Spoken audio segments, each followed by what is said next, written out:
અમદાવાદથી મોટા સમાચાર સામે આવી રહ્યા છે, જ્યાં ગુજરાત ડાયાલિસિસ પ્રોગ્રામને લઈને ગંભીર આક્ષેપો કરવામાં આવ્યા છે.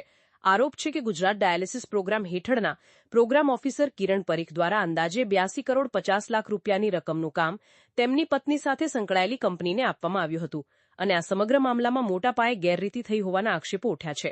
આ મામલે હવે રાજકીય ગરમાવો પણ જોવા મળી રહ્યો છે.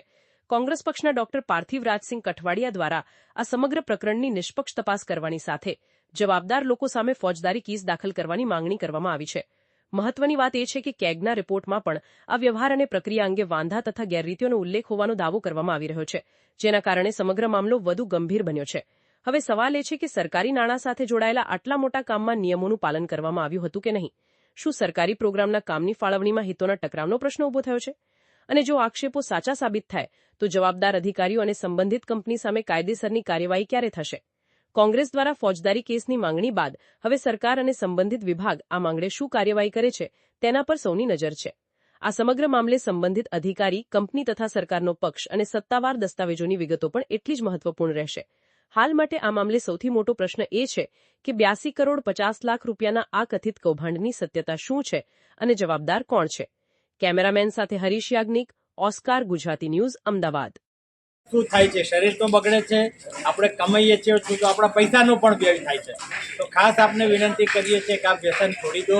ગમે તે વ્યસન હોય, આપ નાનું પડીકી પણ ખાતા હોય તો એ સાથે આપણા 20 રૂપિયા બચશે. તો એ આપણે સારું ફળ ખાઓ, સારું ફ્રૂટ ખાઓ, દૂધ પીવો, પણ એનાથી આપણું શરીર બચશે તો આપ દેશની સેવા કરી શકશો, આપના પરિવારને પણ આપ સારી રીતે જીવાડી શકશો. તો આપને બધાને હાથ જોડીને વિનંતી છે કે આપના જો વ્યસન હોય તો એને ખાસ કરીને છોડી દેજો, એવી આપને સૌને વિનંતી. બાકી તો આપને કોઈને પણ એ આરોગ્ય વિભાગનો એક ચોંકાવનારો ખુલાસો સામે આવ્યો છે. ગુજરાત સરકાર દ્વારા ગુજરાત ડાયાલિસિસ પ્રોગ્રામ હેઠળ જે પ્રોજેક્ટ ઓફિસર હતા, જે પહેલા ટેકનિકલ ઓફિસર હતા, જેનું નામ કિરણ પરીખ, તેમણે પોતાની જ પત્નીને, પોતાની પત્નીની કંપનીને બાયો ટ્રસ્ટ મેડિકલ ડિવાઇસીસ નામની કંપનીને 82.57 કરોડ એટલે 82 કરોડથી પણ વધારે રૂપિયાના કામ પોતાની જ પત્નીને આપી દીધા. આ કેગનો અહેવાલ છે. કેગના અહેવાલમાં જ્યારે પ્રશાસનને પૂછવામાં આવ્યું, એડમિનિસ્ટ્રેશનને પૂછવામાં આવ્યું, જે લોકો આ ગુજરાત ડાયાલિસિસ પ્રોગ્રામ હેઠળ કામ કરે છે તેમને જ્યારે પૂછવામાં આવ્યું ત્યારે ચોંકાવનારો જવાબ પણ પ્રશાસને આપ્યો કે કિરણ પરીખના પિતાશ્રી અને ભાઈઓ જે પ્રોક્યોરમેન્ટ એટલે કે જે વિભાગો ખરીદી કરે છે તેમાં કિરણ પરીખના પિતા કામ કરતા હતા. એટલે કે પ્રોજેક્ટ ઓફિસરની પત્નીને 82 કરોડથી વધારેનો કોન્ટ્રાક્ટ મળે. આપનાર કોણ? તો તેમના પતિ, તેમના સસરા, તેમના દિયર જેઠ. એટલે કે ગુજરાત ડાયાલિસિસ પ્રોગ્રામને જાણે કે ફેમિલી બિઝનેસ બતાવી દીધો. આખું આ ભ્રષ્ટાચાર 10 વર્ષ દરમિયાન થયો, 2016-17 થી લઈને 2025 10 વર્ષ સુધી. શું ગુજરાત ડાયાલિસિસ પ્રોગ્રામ ના જે પણ અધિકારીઓ છે, આરોગ્ય વિભાગના આકાઓ છે, જે ડોક્ટરો આના ઉપર ધ્યાન આપી રહ્યા છે, શું કોઈનું પણ આ ભ્રષ્ટાચાર ઉપર ધ્યાન ના ગયું કે તેમનાથી કોઈની મિલીભગત હતી?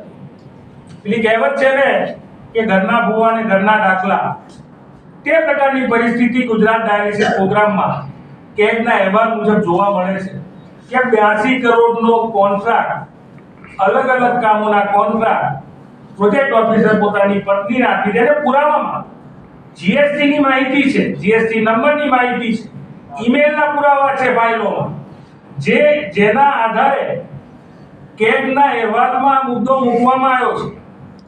અમારી માંગણી છે કે સરકાર તાકીદે આમાં તપાસ મૂકી અને આ 82 કરોડના ભ્રષ્ટાચારી, જેમણે જનતાના ટેક્સ મનીનો ભ્રષ્ટાચાર કર્યો છે, જેમણે સરકારી નાણાંમાં ગેરરીતિ કરી છે અને પોતાનો ફાયદો ઉપાડ્યો છે, તેમના ઉપર ફોજદારી કાર્યવાહી થાય, તાત્કાલિક તેમના ઉપર ફરિયાદ નોંધવામાં આવે. માત્ર છૂટા કરવા કે રાજીનામા લેવાથી નહીં પતે. આ 82 કરોડનો ભ્રષ્ટાચાર કોના બાપે થયો છે, કોના ઈશારે થયો છે અને કોણ બચાવતું હતું? આ સૌથી મોટો સવાલ આ ગુજરાતની જનતાને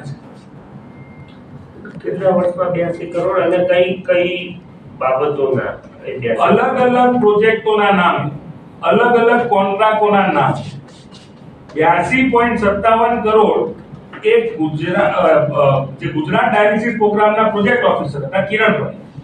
તેમણે તેમની પત્નીની company bio trust medical service, ક્યારેક ક્યાંક કોઈક દવાની ખરીદી હોય, ક્યાંક મશીનોની ખરીદી હોય, અલગ અલગ કોન્ટ્રાક્ટ, જેમાં ક્યાંક ને ક્યાંક અલગ અલગ કોન્ટ્રાક્ટો એમની પત્નીના કંપનીના માધ્યમથી આપવામાં.